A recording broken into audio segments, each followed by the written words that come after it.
Hi guys, it's Pete from WAJ2150. Today I want to do a quick review of a Heuer model WAJ2150 Aquaracer. It's a slightly older watch, two-tone, and I want to do the review, and I had to do a little service on this watch, so I'm going to show you what I did inside to do the repair and give you my opinion. If you like this video, give it a thumbs up, share on social media, because all the sharing you do helps grow my channel, and I appreciate every bit you do. Let's get started.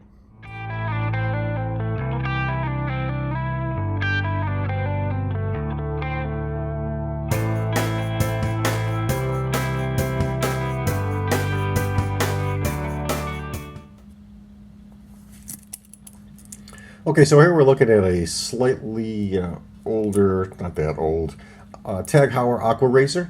It's a nice little watch, dive watch. It does have a helium release on it, so that's pretty cool. You have the diver's bezel on this watch, so it does work. I didn't have to service that at all. Usually, by the time I get these watches, they're pretty dirty inside. We have to take these bezels off and clean the springs. So the watch is in fairly decent shape. It's not perfect. I had to do a light service on this watch. Just a couple of things, and I'm going to show you a quick video of what I found. A little surprised when I opened this watch up, not anticipating the movement that I was going to find inside, but I'm going to show you that in a few minutes. Watch is stainless steel, 316. Has a nice stainless steel brush textured band. It looks like somebody has retextured this band, which is in good shape. This watch is not used a lot by the customer, and you can tell that wipe that off there. You can tell the crystal has a couple little scratches in it, but that's just normal wear and tear, and that's going to happen. You'll notice that the date is at the 9 o'clock position on this particular model instead of the 3 or the 6. I noticed that with the Aquaracers, many different versions of this watch, and there are a lot of them, the date can be anywhere at the 12, the 3, the 4, the 9, and the 6 position. So depending on which model you get, you might want to find one that kind of suits your need. The helium release on this watch, of course this is a diver's watch. The helium release is automatic, so if the watch is under quite a bit of pressure for a substantial period of time, it will automatically release the helium that builds up in the watch. Common for what they say professional divers watches. If you're a casual diver, you're somebody who dives for an hour or two a day, a couple days a week, you never go below 100 feet, you don't even need a helium release on your watch. It takes 4 or 5 days at 600 feet or better to build up helium in the watch enough that it will affect the watch movement. So something to consider. Helium releases, in my opinion, are no more than a gimmick for most dive watches, and this watch is supposed to be a professional dive watch. I probably wouldn't trust it at this age. You know, it's going to have some wear marks on it. All watches tend to wear over time, especially the crown, the gaskets, the threads on the crown and the post will wear down. So the older a watch gets, you know, keep that in consideration. You're not going to be able to go to 1,1600 feet with this watch. Most divers don't anyway. This is sold or was sold in the $2,000 range, and new Aquaracers are still, you know, between $1,600, $1,700 on the open market, up to a few thousand. So, you know, you keep that in mind. Most of the new ones use ETA movements, and I'll show you what I found in this watch.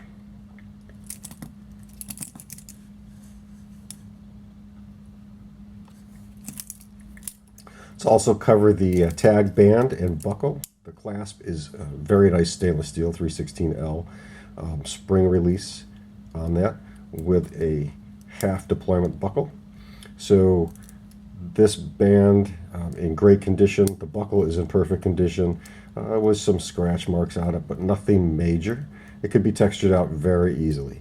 Everything on this watch is pretty much original as it came from the factory. I don't think there's any parts that have been changed. I did not change any parts. I didn't even have to change the mainspring in this watch. It's in pretty good shape. The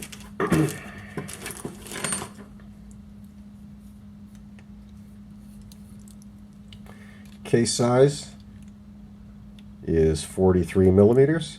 The bezel size should be around the same, 43. The thickness of the case, top to bottom, is 13.5 millimeters thick. And we have a crown measuring 7.5 millimeters. So keep that in mind. It is a screw down crown. This is probably the most vulnerable place of any dive watch, so keep that in mind. You always want to have that checked and make sure there's no dirt in the threads of either the crown or the post. You want to make sure those gaskets are in good shape. As these watches get older, we have to go to aftermarket gaskets because they're not supplied after a few years from the factory. And this particular model has a glass exposure, so we have a see-through case on this, which, you know, it's a vulnerable point, especially if you're diving, because it looks like we have about a millimeter, 1.2 millimeter glass. This is sapphire glass, but it's held in with a plastic gasket, and if enough pressure built up in that watch, that glass is going to pop out. So even though they say this watch is tested to 500 meters, I would be slightly hesitant to take it that far down. Excellent timekeeper. The movement in here is not an ETA movement. It is not a tag movement. Although tag, I believe, only makes a couple in-house movements.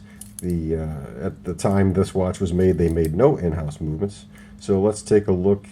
Let's open it up, take a look inside, and kind of go through my opinion of the watch material that was used for the guts of this watch. Okay, so you know what I've noticed is that this watch used on the market is selling at secondhand stores for about $1,500 to $2,000 in this watch's condition, and on eBay I see these things listed for between $2,500 and $3,500.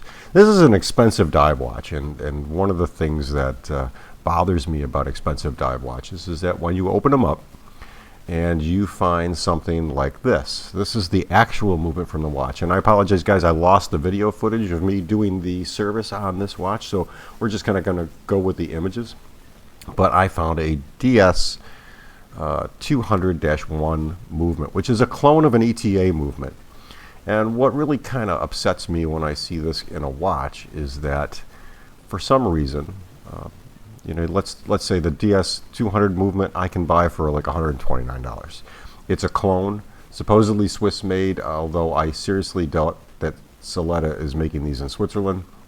When you can buy the original ETA model of this watch, because this is a clone of an ETA watch, for about $100 more, and get this, the genuine ETA watch movement, which for about $240, you get a nice 25 joule movement made by ETA, warranted by ETA. Parts are readily available for these watches, and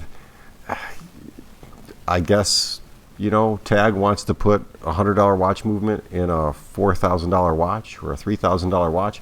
They're more than welcome to. But I want you to keep that in mind when you buy this watch, because this is the kind of stuff that I see from a lot of the upper end companies, or I should say the middle upper end companies like Tag and Movado. They will kind of cheapen up the inside of that watch to make a whole lot more money. I guess in my review, this is, you know, this movement is still a nice movement. But if you wanted to send me this watch for service and I had to service it for you, I'm going to charge you just as much as I would for an ETA movement. The parts are more readily available for the ETA than they are of the Soletta. And, you know, a lot of watchmakers will just kind of charge you $400 or $500 and buy a new movement and throw a whole new movement in there. If that's what you want, then I guess that's what you get. But it's not something that I like to see in a $3,000 or $4,000 or $5,000 watch. So keep that in mind, because this is something that Tag does readily. So does Invicta. Invicta uses really cheap watch movements, and you know, you get into the upper end of any of the manufacturers, you're going to find a lot better quality movements. But you shouldn't have to deal with that. So that's my opinion of this watch. It's a good watch. I wouldn't dive with it again, because I mean, you could dive with this watch, but I wouldn't go down to, you know, 500 meters. The holes that you're going to see for the helium release, the automatic helium releases, they're just another place in the watch that's going to eventually wear out and get damaged, and a place where water can get into. So if you're diving to 100 feet or less, this watch is going to hold up really well. The case is made well, the band is made well, the clasp is good. It does lack in the movement. That's my opinion. You guys are welcome to have your own opinion. If you like this watch, go find one, buy it, and enjoy it. And remember that it's going to cost you between $200 and $400 to have it serviced periodically, and you should. It is mechanical. Thanks, guys, for watching. Hope you enjoyed this video. If you did, give it a thumbs up. Talk to you guys later.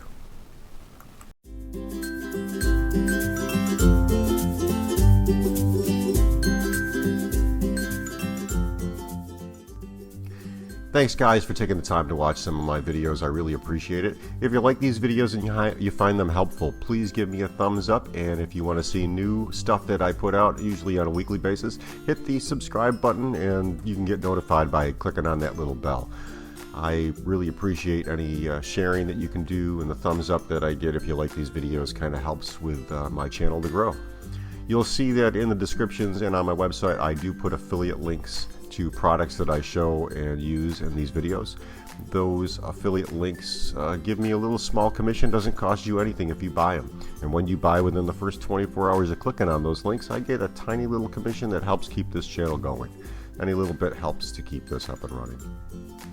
Again, thanks for taking the time to watch it. If you liked it, hit that thumbs up and share on social media. Take care, guys. Happy watchmaking and jewelry making.